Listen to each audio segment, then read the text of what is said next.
बेटी का जन्म गरुड़ पुराण का रहस्य जो हर पिता को रुला देगा। जब घर में बेटी का जन्म हुआ तो पिता ने मुंह फेर लिया, लेकिन गरुड़ पुराण के उस गुप्त रहस्य ने सबको चौंका दिया, जिसने एक कंगाल घर को रातों रात आबाद कर दिया।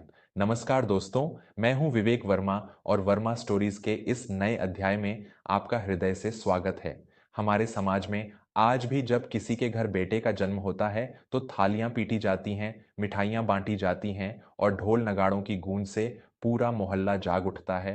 लेकिन वहीं जब एक नन्ही सी जान, एक बेटी जन्म लेती है तो कई घरों में आज भी एक अजीब सा सन्नाटा छा जाता है। लोग बधाइयां तो देते हैं, पर उन बधाइयों में वो खनक नहीं होती। लेकिन क्या आप जानते हैं कि हमारे प्राचीन ग्रंथों, विशेषकर गरुड़ पुराण में बेटी के जन्म को लेकर क्या रहस्य बताया गया है? क्यों यह कहा गया है कि बेटी का जन्म उसी कुल में होता है जिसके पूर्वजों ने कठोर पुण्य किए हों? आज की यह कहानी सिर्फ एक कहानी नहीं है, बल्कि उन सभी लोगों के लिए एक बहुत बड़ा सबक है जो बेटियों को बोझ समझते हैं। यह कथा है काशी नगरी के एक पुराने मोहल्ले की, जहां गलियों में सुबह शाम घंटियों की आवाज और पीतल के बर्तनों पर हथौड़ी की थाप सुनाई देती थी। इसी मोहल्ले में रहते थे रघुवीर। रघुवीर पीतल के बर्तन और मूर्तियां बनाने के एक बहुत ही कुशल कारीगर थे, लेकिन उनका व्यापार पिछले कई सालों से लगातार घाटे में चल रहा था। उन पर बाजार का बहुत भारी कर्ज हो गया था। रघुवीर की पत्नी मालती एक बहुत ही सीधी और शांत स्वभाव की स्त्री थी। रघुवीर की मां कांता देवी पुराने ख्यालों की महिला थीं और उनका मानना था कि उनके परिवार का उद्धार केवल एक पोता ही कर सकता है। रघुवीर के घर में दरिद्रता ने पूरी तरह से अपने पैर पसार लिए थे। उनके कारखाने की भट्टी अक्सर ठंडी ही पड़ी रहती थी, क्योंकि कच्चा माल खरीदने के लिए उनके पास पैसे नहीं होते थे। इसी तंगहाली के बीच मालती गर्भवती हुई। पूरे 9 महीने कांता देवी और रघुवीर ने यही मन्नतें मांगी कि घर में एक लड़का पैदा हो, जो बद्धा होकर रघुवीर का हाथ बंटाए और इस कर्ज के दलदल से उन्हें बाहर निकाले। लेकिन विधाता के पन्ने पर कुछ और ही लिखा था। सावन के महीने में जब काशी में मूसलाधार बारिश हो रही थी, मालती ने एक अत्यंत सुंदर कन्या को जन्म दिया। दाई ने जब आकर यह खबर दी तो घर में जैसे मातम पसर गया। कांता देवी ने अपना माथा पीट लिया और व्यंग्य कसते हुए बोली, लो, हो गया हमारा उद्धार। पहले से ही इस घर में खाने के लाले पड्डे हैं, ऊपर से यह एक और बोझ आ गिरा। अब जिंदगी भर इसके दहेज के लिए हड्डियां गलाना रघुवीर। पता नहीं कौन से पिछले जन्म का पाप था जो मेरे बेटे के मत्थे यह लड्डत की मरहा दी गई। रघुवीर भी अपनी बेटी का चेहरा देखे बिना ही घर से बाहर निकल गया। वह गंगा घाट की सीढ़ियों पर जाकर बैठ गया और अपनी किस्मत को कोसने लगा। मालती अपनी नवजात बच्ची को सीने से लगाए चुपचाप आंसू बहाती रही। उसने अपनी बेटी का नाम रखा वैदेही।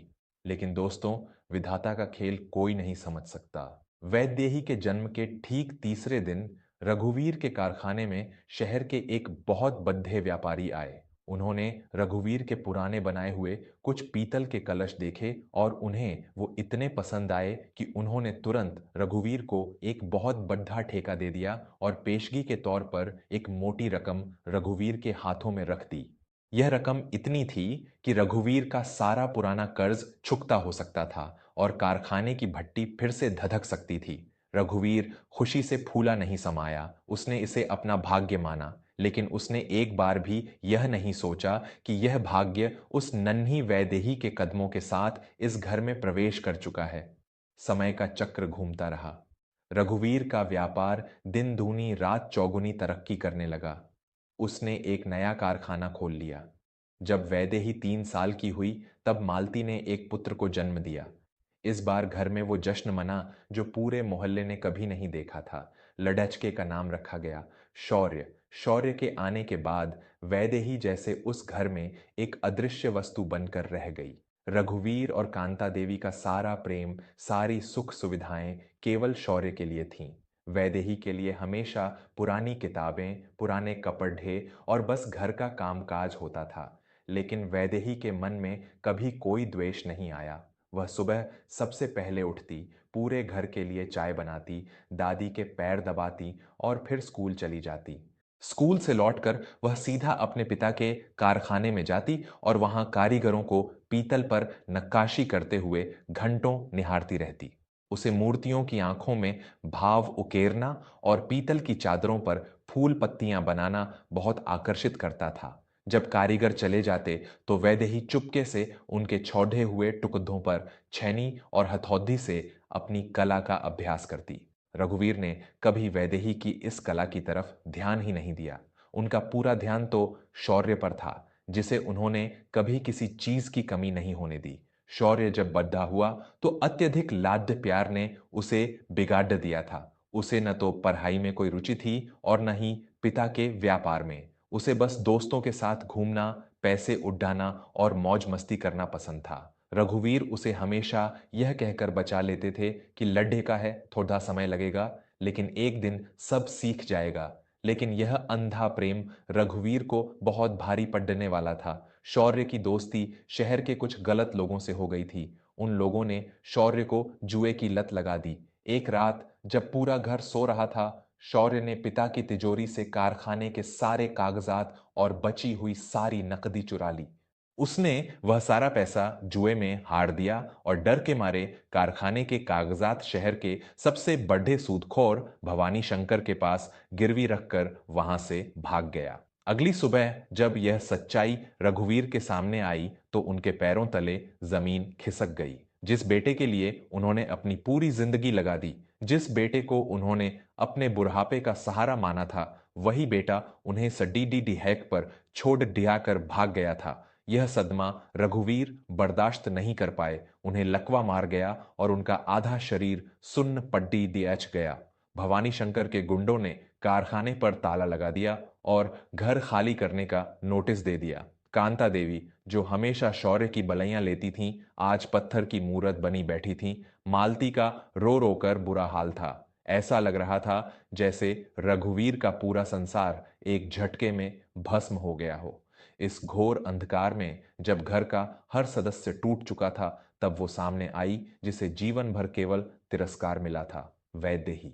वैदेही ने अपने आंसुओं को पोंछा। उसने अपनी मां को संभाला, दादी को ढांढस बंधाया और अपने पिता के सिरहाने बैठकर बोली, पिताजी, आप चिंता मत कीजिए। जब तक आपकी बेटी की सांसें चल रही हैं, इस घर की एक ईंट भी कोई नहीं निकाल सकता। आपका सम्मान मैं वापस लेकर आऊंगी। रघुवीर बस अपनी बेबस आंखों से वैदेही को देखते रहे। उनकी आंखों से पछतावे के आंसू बह रहे थे। अगले दिन वैदेही शहर के सबसे बड़े और प्राचीन मंदिर के मुख्य पुजारी पंडित विद्याधर जी के पास पहुंची। उसे पता चला था कि मंदिर के लिए अष्टधातु का एक बहुत ही विशाल और भव्य घंटा बनवाना है, जिसके लिए पूरे राज्य के कारीगरों को बुलाया गया था। वैदेही ने अपने झोले में से पीतल का एक छोटा सा लेकिन बेहद ही बारीकी से तराशा हुआ घंटा निकाला और पंडित जी के सामने रख दिया। यह वही घंटा था जिसे वैदेही ने रात रात भर जागकर बचे हुए टुकड़ों से बनाया था। उस घंटे पर उकेरी गई देव आकृतियां इतनी जीवंत थीं कि पंडित विद्याधर अपनी जगह से खड़ी डिडीहे हो गए। पंडित जी ने आश्चर्य से पूछा, पुत्री, यह अद्भुत कारीगरी किसने की है? इसके अंदर तो जैसे साक्षात ईश्वर का वास नजर आ रहा है। वैदेही ने हाथ जोड़ाकर कहा, महाराज, यह कला मैंने अपने पिता श्री रघुवीर जी के कारखाने की धूल से सीखी है। आज मेरे पिता बिस्तर पर हैं और हमारा सब कुछ छिनने वाला है। अगर आप मुझे इस मंदिर का मुख्य घंटा बनाने का अवसर दें तो मैं वचन देती हूं कि ऐसा घंटा पूरे भारतवर्ष में कहीं नहीं होगा। बस मुझे कुछ समय और थोड़ा सा कच्चा माल चाहिए। पंडित विद्याधर ने वैदेही की आंखों में वो दृढ़ निश्चय देखा जो किसी तपस्वी की आंखों में होता है। उन्होंने तुरंत मंदिर ट्रस्ट से बात की और वह ठेका वैदेही को दे दिया। साथ ही भवानी शंकर को बुलाकर मंदिर के कोष से रघुवीर का सारा कर्ज चुका दिया और कारखाने के कागजात वैदेही के हाथों में सौंप दिए। अगले 6 महीने तक वैदेही ने दिन रात एक कर दिया। वह कारखाने की भट्टी के सामने खड़ी रहती, जहां भयंकर गर्मी से उसके चेहरे की त्वचा झुलसने लगी थी। उसके हाथों में छाले पड्डे अच गए थे, लेकिन उसने हथौड़ी नहीं छोड़ी। वह बस एक ही धुन में काम कर रही थी, अपने पिता का सम्मान वापस लाना। और आखिरकार वह दिन आ गया जब मंदिर में वह विशाल घंटा स्थापित किया गया। जब पहली बार उस घंटे को बजाया गया तो उसकी गूंज से पूरी काशी नगरी पवित्र हो उठी। उस ध्वनि में एक ऐसी दिव्यता थी जिसने वहां मौजूद हर व्यक्ति के रोंगटे खड्डे कर दिए। राज्य के मंत्री ने खुद आकर वैदेही को सम्मानित किया और पुरस्कार के रूप में एक बहुत बड़ी धनराशि भेंट की। उसी शाम पंडित विद्याधर रघुवीर के घर आए। रघुवीर अब व्हील चेयर पर थे, लेकिन उनकी हालत पहले से बहुत बेहतर थी। रघुवीर ने पंडित जी के सामने हाथ जोड़ते हुए रोते हुए कहा, पंडित जी, मैंने जीवन भर एक बहुत बद्धा पाप किया है। मैंने उस बेटे को अपना सब कुछ माना जो मुझे बीच मंझधार में छोड़ भाग गया, और उस बेटी को हमेशा दुत्कारा जिसने आज मुझे जीवन दान दिया है। मैं कितना बद्धा मूर्ख हूं। पंडित विद्याधर ने एक गहरी सांस ली और रघुवीर के कंधे पर हाथ रखते हुए कहा, रघुवीर, भूल तुम्हारी नहीं, इस अज्ञानी समाज की है। गरुड़ पुराण में स्पष्ट लिखा है कि पुत्र तो भाग्य से प्राप्त होता है, लेकिन पुत्री केवल सौभाग्य से ही मिलती है। गरुड़ पुराण के अनुसार जब किसी मनुष्य के पिछले जन्मों के और उसके पूर्वजों के सारे पुण्य एकत्रित हो जाते हैं, तब उस घर में एक कन्या का जन्म होता है। पंडित जी ने आगे कहा, तुम सोचते हो कि तुमने व्यापार में जो तरक्की की थी वो तुम्हारी मेहनत थी? नहीं रघुवीर, वो तुम्हारी बेटी के इस घर में पढ़ी डीएचने वाले शुभ कदमों का प्रताप था। गरुड़ पुराण कहता है कि बेटा तो शायद एक कुल का नाम आगे बढ़ाए, लेकिन बेटी दो कुलों का उद्धार करती है। पुत्र अगर शरीर की चिता को अग्नि देकर मुक्त करता है, तो पुत्री अपने निस्वार्थ प्रेम और तपस्या से पूरे परिवार की आत्मा को नर्क की आग से बचाती है। जब तुम्हारे बेटे ने तुम्हें धोखा दिया, तो तुम्हारे पूर्वजों के पुण्यों से जन्मी इस कन्या ने ही साक्षात देवी का रूप लेकर तुम्हारे घर की लाज बचाई। बेटी कभी बोझ नहीं होती रघुवीर, वह तो ईश्वर का दिया हुआ वह सुरक्षा कवच है जिसे भगवान केवल अपने सबसे प्रिय भक्तों को ही सौंपते हैं। यह सुनकर कांता देवी और मालती फूट फूट कर रोने लगीं। कांता देवी ने आगे बढ़कर अपनी पोती वैदेही को सीने से लगा लिया और अपने उन सभी कड़ीडी डियावे वचनों के लिए माफी मांगी जो उन्होंने उसके जन्म के समय कहे थे। रघुवीर ने अपने कांपते हुए हाथों से वैदेही का चेहरा छुआ और रुंधे हुए गले से कहा, मुझे माफ कर दे मेरी बच्ची। मैं एक पिता कहलाने के लायक नहीं हूं। तूने मुझे उस नर्क से निकाला है जहां से वापसी का कोई रास्ता नहीं था। आज तूने सिद्ध कर दिया कि तू मेरी बेटी नहीं, बल्कि मेरी मां बनकर इस घर में आई है। वैदेही ने मुस्कुराते हुए अपने पिता के आंसू पोंछे और कहा, पिताजी, संतान का तो धर्म ही होता है माता पिता की सेवा करना। आप मुझे शर्मिंदा मत कीजिए। मेरा असली पुरस्कार तो आपके चेहरे की यह मुस्कान है। उस दिन के बाद से रघुवीर के घर का पूरा माहौल बदल गया। उस घर में अब केवल वैदेही का राज था। वैदेही ने कारखाने को इतनी ऊंचाइयों पर पहुंचाया कि काशी का हर कारीगर उसके सामने सिर झुकाता था। उस घर ने यह सीख लिया था कि जहां बेटियों का सम्मान होता है, वहां साक्षात लक्ष्मी और सरस्वती निवास करती हैं। तो दोस्तों, यह थी हमारी आज की कहानी। एक ऐसी कहानी जो हमें गरुड़ पुराण के उस गहरे रहस्य से जोड़ती है जिसे हमारा समाज अक्सर अनदेखा कर देता है। बेटियां सच में वो बेशकीमती रत्न होती हैं जो अपनी चमक से पूरे परिवार का अंधकार दूर कर देती हैं।